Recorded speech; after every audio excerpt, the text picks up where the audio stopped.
I wanted to work through a problem that involves motion and our description of motion. It's a problem that involves acceleration, velocity, and position, and the definitions of acceleration, velocity, and position. And so I'll give us some practice, some experience in kinematics. So in this question, we got a car and we're told that its initial position is x naught equals 0. Its initial velocity is v naught equals 0. And we're told that it accelerates according to the acceleration that's plotted in a graph. And the graph is over here on the left-hand side.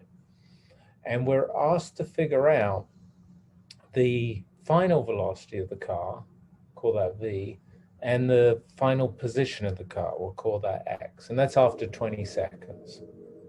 And so the key things here are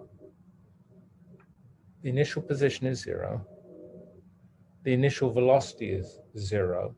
So the car's starting stationary at the origin.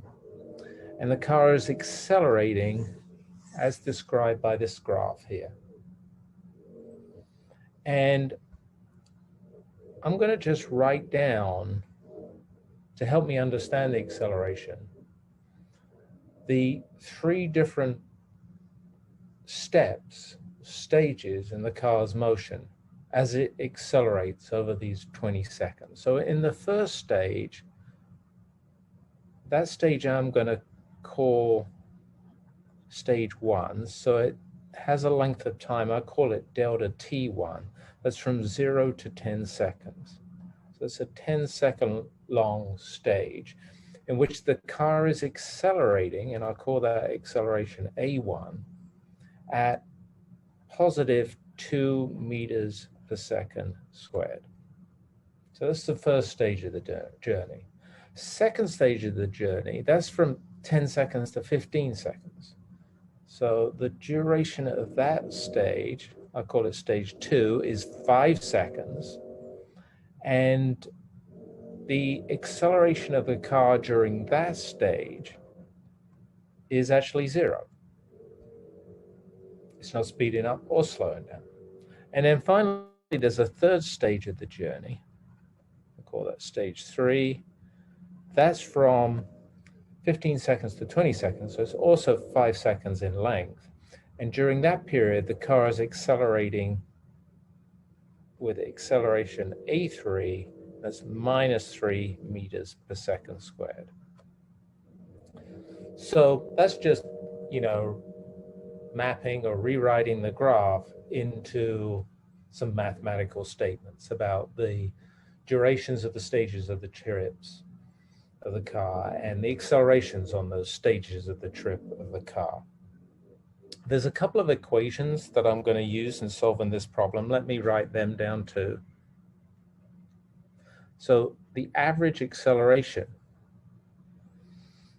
over some time interval,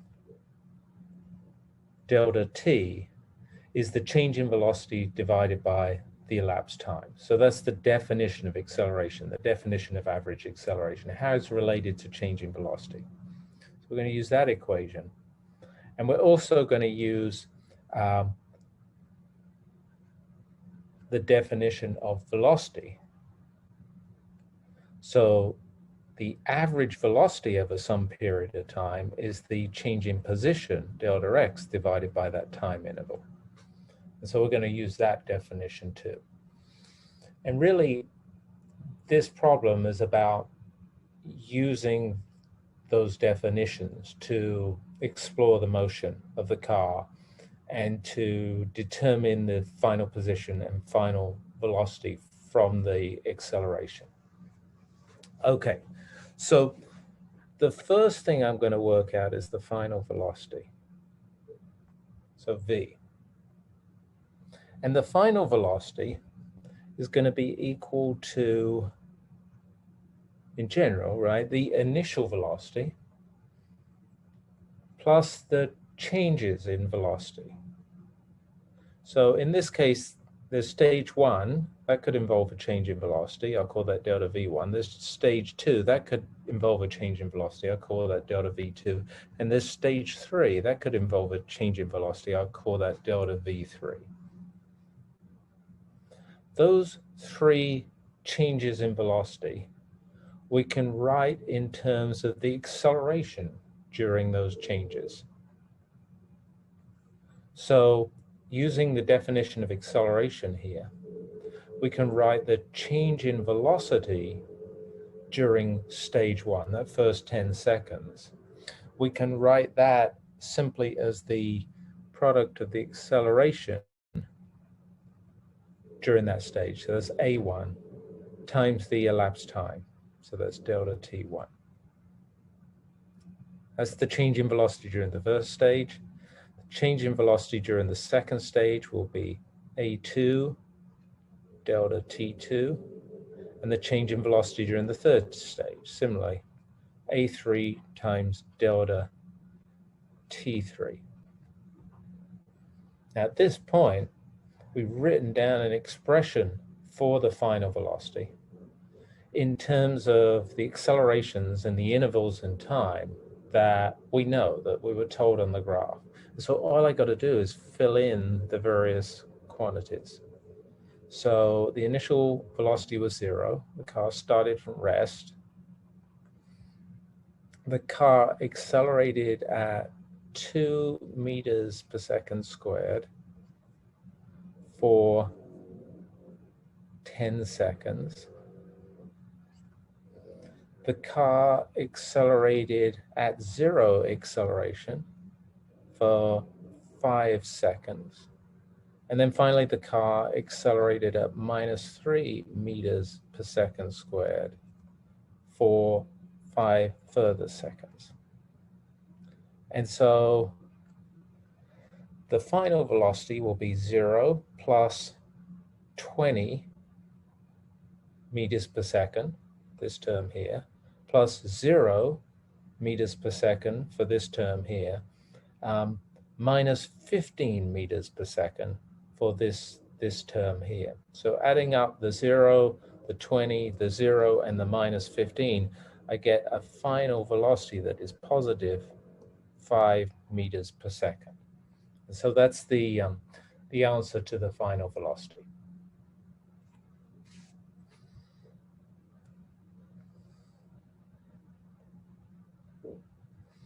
The final position.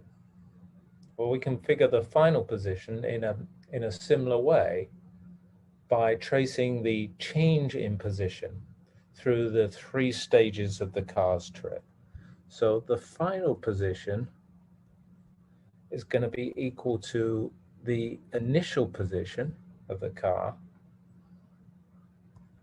plus the 3 changes in position associated with the 3 stages of the journey. So there's delta x1, there's delta x2, and there's delta x3 for the 3 stages of the journey.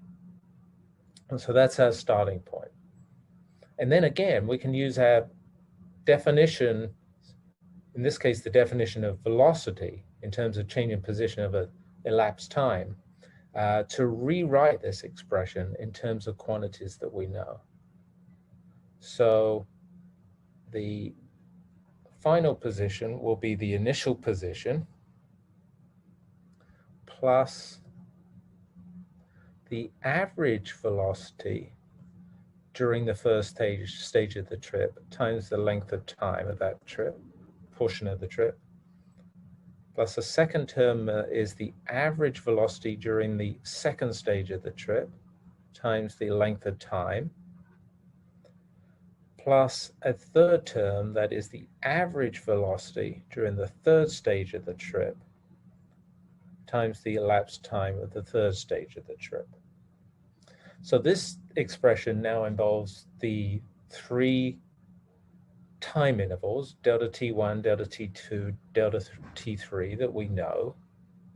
And it also involves the average velocities on the 3 stages of the trip.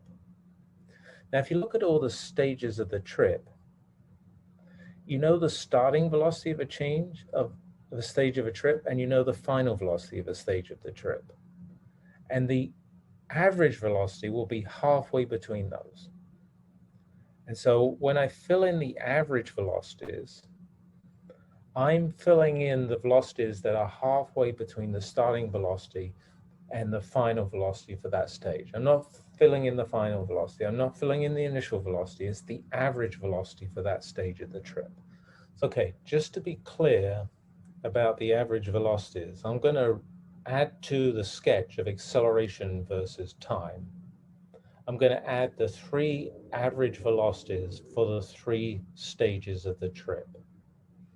And I'm taking those average velocities from this expression here, which contains the velocities at the beginnings and ends of all the stages of the trips, or at least tells me the velocities at the beginnings and ends of all the stages of the trips. So for example, for the initial stage of the trip, the average velocity is 10 meters per second. So V1 average velocity is 10 meters per second. The starting velocity was 0. The final velocity was 2 meters per second squared times 10 seconds. And so the final velocity is 20 meters per second. And so the average is halfway between the two, is 10 meters per second. The average velocity for the second stage of the trip, well, we start that second stage traveling at 20 meters per second. We don't accelerate, we don't get faster and slower. So we end up at 20 meters per second. And so the average velocity there is just that 20 meters per second. So that's the average velocity on the second stage of the trip. And then on the third stage of this trip, well, we start out at 20 meters per second. We end up at 5 meters per second. And so the average velocity is halfway between the 20 meters per second and the 5 meters per second. That's going to be 12.5 meters per second. So V3 average is going to be 12.5 meters per second. And so those are the 3 average velocities. And so now, having figured the 3 average velocities, from my understanding of the motion, I can fill them in. So x naught is 0. We start at the coordinate origin. This first term here, the distance traveled during the first stage of the trip, that's going to be the average velocity, 10 meters per second, times the elapsed time, that's 10 seconds. The second term here, that's the distance traveled during the second stage of the trip. That's going to be the average velocity, that's now 20 meters per second, times the elapsed time, that's 5 seconds. And then finally, here's the term that represents the distance traveled during the third stage of the trip. That's the average velocity there, 12.5 meters per second, times the elapsed time is 5 seconds. And so we just need to add these terms up. The first term is 100 meters, 10 times 10. Second term's another 100 meters, it's 20 times 5. And the third term, that's 75 meters, 12.5 times 5. And so we got 100 plus 100 plus 75, that's 275 meters. And so that's the distance that we traveled. That's the final position of the car, x. And so we solved that using our understanding of kinematics, our understandings of acceleration, velocity, and position, and the definitions of acceleration, velocity, and position, the relationships between acceleration, velocity, and position. I just want to end up this problem. We're not asked to do this, but I want to just do it because we may get asked it on another problem. It's useful to be able to do this thing. I want to graph the velocity versus time, and I want to graph the position versus time. We've calculated the final velocity and we calculated the final position, but it's interesting to be able to graph position and velocity versus time. So let's go ahead and do that.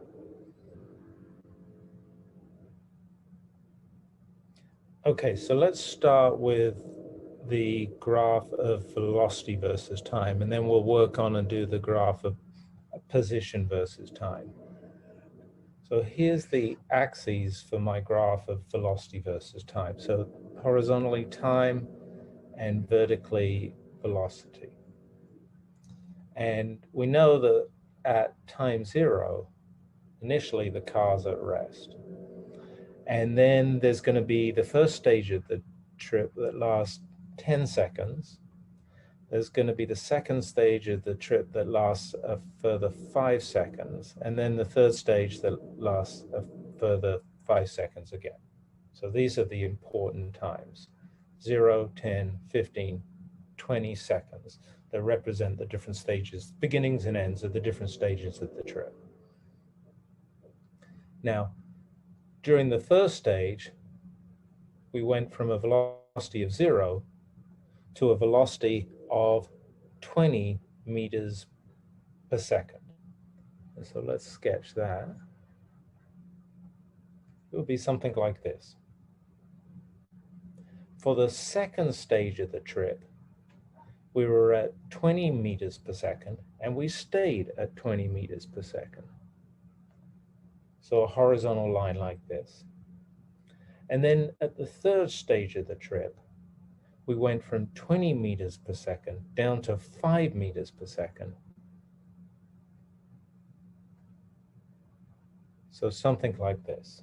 So these are the 3 stages of the trip and how velocity was changing during those stages.